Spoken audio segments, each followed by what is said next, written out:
to create this masterpiece for our two Hollywood star guests. Very, very talented. Oh, isn't it nice? Just putting the finishing touches there. Now, Reverend Richard, I tell you, well, she was a huge child star, and you've really captured her vulnerability there in I Am Sam. Her amazing professionalism in War of the Worlds with, of course, Tom Cruise, and her dark side in the Twilight Saga. Good job. Oh, great Very job. Nice. Love the eyes. And then Mariella, well, I tell you what, you have nailed his dashing looks in Beauty and the Beast, his heroic masculinity in The Hobbit, and of course, not forgetting his rough and ready demeanour in Crossroads in 2001. I love what you've done there. It's great, well done. We like it. I think they're going to treasure that piece. I mean, I really do think they're going to treasure it. They're going to love it. Are they? Oh, Dakota Fanning and Luke Evans!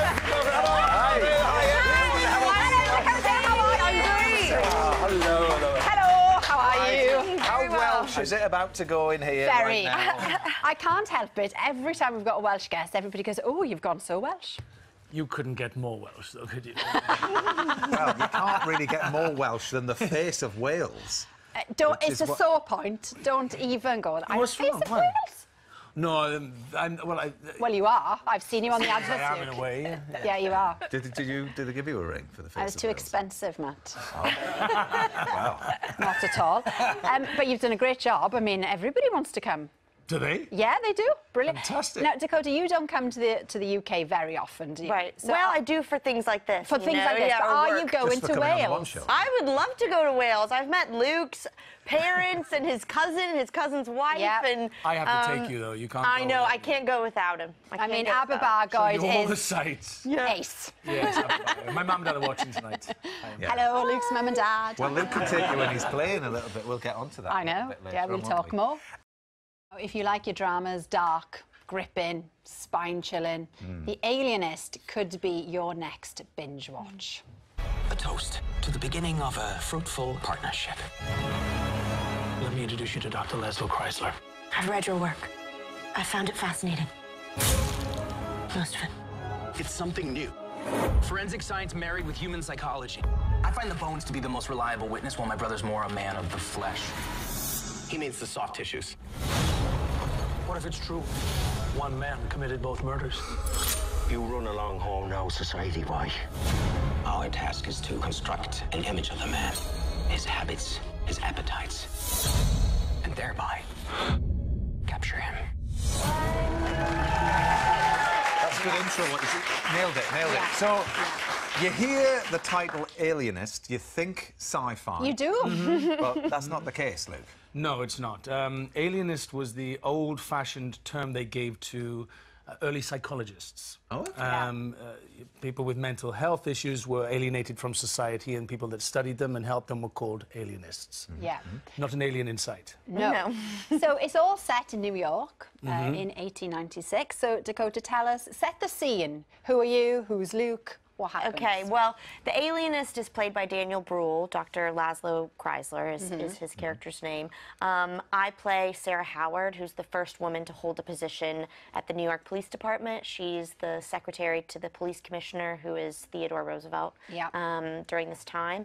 And then Luke plays John Moore, who's an illustrator for the New York Times, a college friend of Dr. Chrysler, and a family friend of mine. So we develop a sort of triangle very quickly, and we are on the hunt for a serial killer that's loose in New York City, and kind of dealing with the corruption of the city, the corruption of the police department, the upper and lower class, and their kind of fight to find how everyone fits into New York during this changing time. We see the birth of psychology and how it was kind of a disregarded science, the birth of forensics. So it's weaving between fact and fiction. I mean, how much of it? Well, is Caleb written? Carr, who wrote the novel The Alienist, he was a historian, and he lives in New York, and he was so everything around this fictional story is very historically accurate, and that's why it's so beautiful to watch, because you really do see a time that's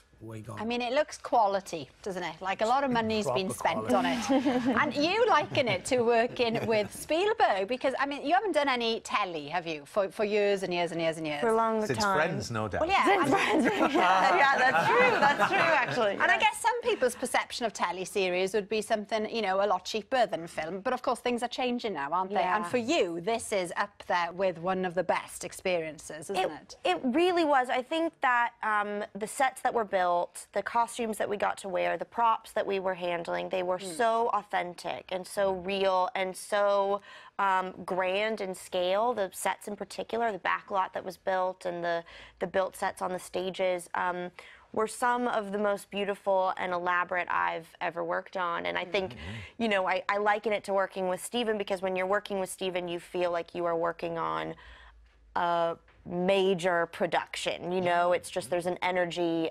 to his sets and it makes you feel like, wow, this is what making a movie is like. And even though we were making this for television, it felt so cinematic. Yeah. And I think when you watch it, it really feels that way it too. does. And as far as the landscapes are concerned, and whereabouts in the world is it shot?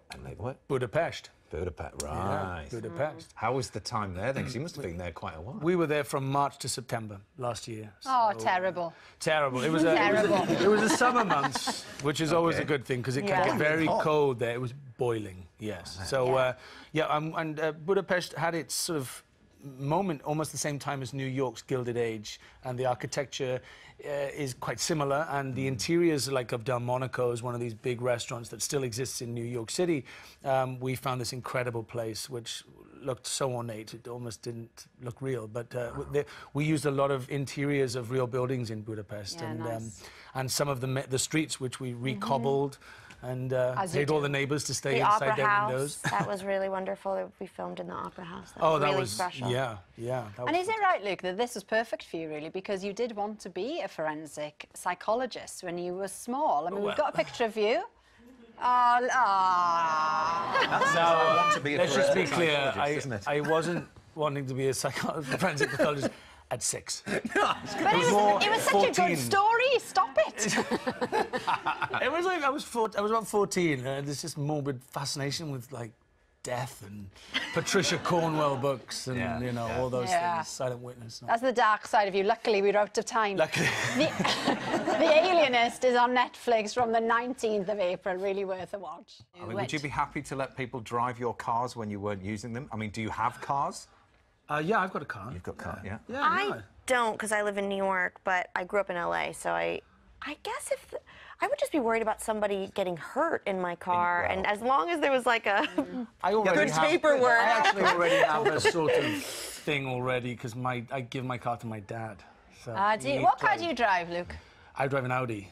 An Audi, SQ5. Nice. But you couldn't drive until you were 30, could you? Oh, Alex. Why did I come on this show? Like, embarrassing me. Yes, it's true, yeah, no. How did you get around Wales without being able to drive? I mean, didn't have to get around Wales. Aberbargoed isn't great. We walk. No, I was in London by 17, studying. So you know, you don't need a car in London, and I couldn't have afforded one anyway, even if I did have a license. So it was only when I went to LA did I realise for a screen test when I was 29 that I was like, I'm stuck. You know what it's like. Yeah, everybody needs a car. So I came home, did one of those speed test things, passed it. Didn't drive for 10 months. Went back to LA, hired a car at the airport, and drove on the freeway alone for the first time. I was literally my hands were so wet they were slipping off the steering wheel. On the wrong side of the road and Terrifying. Yeah, I don't know. So tell us now then, you can drive, but can you fly a plane? I've sat in one. Because you look proper Top Gun, This is brilliant. So my friend who absolutely adores you went, oh, look, Al, he can do everything. He can fly a plane. Tell him or her I can fly a plane. Yeah, you've done a good job, though, because it looks fantastic. Chair right now, actually. No, but just interesting hearing you'd moved to London by the time you were 17, and Dakota, you grew up in Georgia, but you didn't spend much of your childhood there. Yeah. And really, that was your fault, wasn't it, that you moved? It was my fault, yes. I was born in Georgia, went to LA when I was 6 to try acting, and then kind of never left. So I feel my family's very Southern, very Georgian, but I feel most connected to, I would say I grew up in LA. Yeah. That's where my memories And are. of course, your sister Elle is also an actress. We have a lovely picture of you both. Would you ever like to work together? We would, yeah, we really would. It's something we've always talked about wanting to do. It just would be finding the right thing. We also don't really want to play sisters, which people try and get us to play sisters all the time, but that seems like expected. We want to do something kind of different. So how has it been then, you know, because you've been in the spotlight since you were 5, has there been any point at all where you thought, oh, do you know what, I'd like just a normal job for a minute? No, I really love what I do. The only thing that sometimes I feel like I'm not suited for the job that I do is that you're all over the place all the time, and I love a routine and I love a schedule. So there is something appealing about that aspect of kind of a regular job, but I'm so lucky to do what I do, and I'm grateful for it every project I work on. Also, 5-year-olds can't do 9 to 5. No, they can't. No. You spotted Just a flaw saying, there in the question. Now this Friday, like Wow. there we are. Welcome to the World of the One show. That's my subject. Dakota's like, what's going on? Anyway, but you are a big knitter. I'm not, you know, this is not just a casual hobby. No, yeah, see, it goes back. I learned when I was 8, someone on a movie set taught me, and so now when at the end of shoots, I give them as wrap gifts to the director, actors, or, you know, really important, dear friends that I have made on the shoot. So, on the Alienist, there were so many people that I had become close to that I was like a knitting factory. I knit like 17 or 18 scarves. Oh my goodness. Luke, of course, got one of them. All with And Hungarian everyone wool. was like, he was like, oh, you're working on another one. I was like, yeah, so, you know, the holidays are coming up, Christmas gifts for my family. Yeah. She got Meanwhile, me to do the catalogue. I mean, you model it very well, it has to be said. But you know what? The people that have received them, I get photos of them wearing them all the So, time. like, who else has had them that we'd know? Daniel Bruhl. Yeah? In your entire I mean, career. Steven Spielberg, Tom Cruise, Robert De Niro. They've all got a Dakota Oprah, scarf. Denzel Washington. You should start selling them. Wow. You'd make a fortune. How long does it take you to knit a scarf? You know, I can knit them very quickly. Can you? So. You don't yeah. interrupt her when she's doing it. Exactly. Have an eye out. Well, you're going to love this next section. It's You kind of are. our craft section. Yes, because great. this Sunday, Marietta. Charcoal painting? No, because Oh, hang you on, do yes. charcoal painting, haven't you? You do it in this series. I do, yeah. Well, you're an illustrator, obviously. Well, I'm an yeah. illustrator, yes. So I. In real life, or is it fake? I did actually have some classes. There's the proof. That was a Hungarian artist, and that's I drew that. Oh, that's good. Is that Vinnie Lee? Vinnie Jones. It looks Vinnie like Jones, Vinnie that's what I Jones. mean. I don't know why it looks like Vinnie Jones. So you would win the public vote with us on that one if you're free next year at all. I'll pop along. Thanks. Loch Lomond, here we come. But Daphne would have a few words to say about the old style there, I think, yeah. Thank you, Rosemary. Yes. Well, listen, that's all we've got time for. Big thanks to all of our guests. Now, to sing us out, it's George Ezra with a song from his album Staying at Tomorrow's. This is Paradise.